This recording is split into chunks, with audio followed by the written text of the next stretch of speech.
안녕하세요. 실천적 투자자입니다. 오늘 주가 많이 폭락했는데요. 평상시 같으면 그냥 있을 텐데 오늘은 책을 좀 읽어볼까 합니다. 여러분이 잘 아시는 앙도레 코스톨라니의 투자는 심리게임이라는 책이고요. 제가 짧게 읽겠습니다. 공황, 대중심리의 한 해. 대중심리의 반응은 전염병과도 같다. 만약 연극 공연 때 한 사람이 하품을 하게 되면 짧은 시간 내에 모든 사람들이 그를 따라 하품을 한다. 한 사람이 기침을 시작하면 다른 사람들도 곧바로 기침을 한다. 증권시장도 이와 같다. 고통은 그 자체로는 긍정적이다라고 말한 심리학자 쇼펜하워는 말했다. 행복은 고통이 없다는 뜻이다. 투자자에게 있어 유일하게 긍정적인 고통은 손실, 약세장 투자 또는 그보다 더한 주가 폭락과 같은 것이다. 주가 폭락은 투자자의 감정을 감지할 수 있는 하나의 현상이며 폭락이 갑작스럽게 오면 올수록 그 상태는 더 잘 드러난다. 주가 폭락은 갑작스럽게 그리고 신들의 복수와도 같이 격렬하게 오는 반면에 시세가 상승할 때는 부드럽기가 그지없다. 사람들이 알아차리지도 못할 정도로 한 발짝 한 발짝씩 기어오른다. 주가 폭락은 재산을 한순간에 붕괴시킨다. 먼저 갑작스러운 충격으로 재산을 깨트리고 그런 다음 결국에는 재산을 완전히 가루로 만들어버린다. 만약 바로미터가 안정적이면 증권시장의 상황은 만족스럽다. 모든 것이 잘 돌아가면 투자자는 이익을 챙길 수 있다. 증권시장이 잘 돌아가면 이는 투자자에게 지극히 정상적인 것으로 보이고 질서가 잡힌 것처럼 보인다. 그는 상황이 잘못 돌아갈 수 있다는 것을, 더욱이 매우 폭력적으로 돌변할 수 있다는 것을 상상조차 하지 못한다.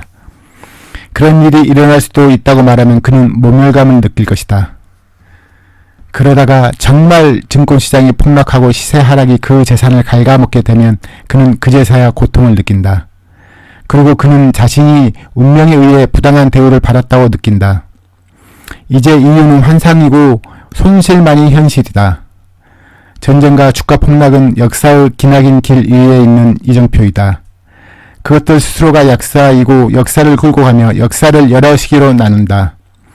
증권시장의 역사는 호황과 주가 폭락 같은 좋은 시기와 나쁜 시기 간의 교환으로 특정이어진다. 이들은 결코 뗄 수 없는 짝이다. 호황은 변형의 리듬 속에서 우선 대지의 방광처럼 서서히 팽창한다. 그러다가 어느 날 갑자기 돌아보면 바늘 끝 하나에 의해 터져버릴 만큼 거대한 풍선이 되어 있다. 투자에도 법칙이 존재한다. 호황이 앞서지 않는 주가 폭락이 없고 주가 폭락으로 끝나지 않은 호황은 없다. 그리고 주식 시장에 대해서 단기적으로 단기적으로, 중기적으로, 장기적으로 주식이 시세가 어떻게 없는가에 대해서 말한 문구가 있는데 그것도 읽어보도록 하겠습니다. 앞에서 이미 말했듯이 단기적 그리고 중기적으로는 심리학이 증권시장의 90%를 결정한다. 그러나 장기적으로는 근본적인 이유들이 보다 큰 역할을 한다.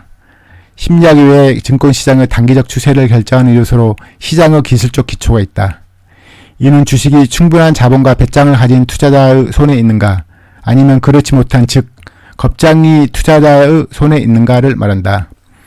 단기적으로 볼 때 경제 상황은 증권 시세에 어떤 영향도 주지 못한다. 다만 몇몇 투자자들이 보다 먼 미래의 문을 열 때만 금리와 산업부분 경기가 영향을 미친다.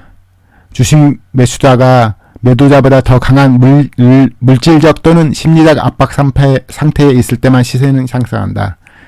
그리고 증권 주변에서 일어나는 사건들이 증시에 영향을 주는 것이 아니라 사건에 대한 투자자들의 반응이 증시에 영향을 준다. 단기적으로는 투자자들의 반응이 증시에 영향을 준다는 말을 한 거고요. 심리학 외에 증권시장의 중기적 추세에 대한 결정적 요소는 금리이다. 소위 자본시장의 유동성인 금리는 증권시장에서 수요와 공급 중 어느 쪽이 더 올라갈 것인가를 결정한다.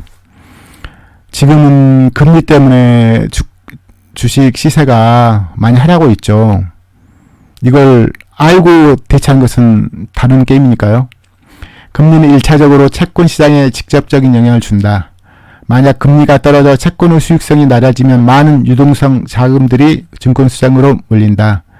그러나 증권 시장에 대한 이런 금리 효과는 일정한 시간이 지난 후에야 비로소 느낄 수 있게 된다. 즉 중기적으로 영향을 미치는 것이다. 그러나 장기적 추세로 볼 때 심리학은 이제 더 이상 그렇게까지 근본적인 요소가 되지 못한다. IBM, 지멘스, 타임러, 벤츠 등은 만약 그들이 성공할 수 있었던 기본적인 요소들이 없었다면 결코 지금처럼 주가가 올라가지 못했을 것이다. 이들 기업들의 주가를 그렇게 높인 것은 결코 심리학이 아니다. 일반적 경기 변동과 특히 산업 부분 경기가 주식의 질과 미래 수익을 결정한다. 따라서 한 산업 부분의 발전을 몇 년 앞당겨 볼 수 있는 안목을 갖고 있는 사람은 큰 돈을 벌 수 있다. 지금 전기차나 그때 메타버스 이런 것을 미리 안목을 미래를 보는 안목으로 미리 사놨으면 괜찮은데 그렇지만 아무리 좋은 종목조차도 다른 사람이 밀어올린 높은 주가에 사면 오히려 평범한 기업을 매수하는 것보다 더 큰 고통이 올 수 있다는 걸 항상 잊으면 안 되겠습니다. 내 견해로는 다음의 두 가지 기본 요소들이 증권시장의 시세를 결정짓는다. 그 나머지 요소들은 결국 이 두 가지 요소에 포함된다. 1. 통화량과 심주 발행. 2. 심리적 요소, 즉 미래에 대한 예측. 모든 사건들, 모든 정치적, 경제적, 금융적 수단들이 의미가 있든 없든 결국 그것들은 이 두 가지 사실에 접하게 된다. 나는 이 이론을 이미 오래전에 다음과 같이 하나의 수학 공식으로 나타냈었다. 이것은 증권시장의 시세를 결정하는 기본 원칙이다. 시세라는 것은 돈과 심리다.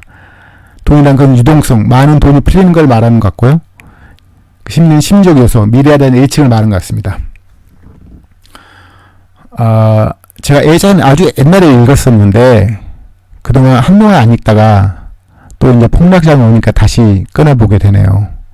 힘들지만 어차피 중기적인 요소, 금리 때문에 떨어진 거니까 기업 가치가 좋고 매가가 싸다면 버틸 수 있는 그런 투자자가 되도록 하였으면 싶습니다. 이왕 주식 투자한 거니까 보다 현명스럽게 했으면 좋겠고요. 앙드레 코스톨라니도 제가 매우 좋아하는 분인데 그분이 적어놓은 이런 저희한테 도움된 내용이 좀이라도 참조가 되었으면 합니다. 모두 힘내시고요. 화이팅 하도록 하죠.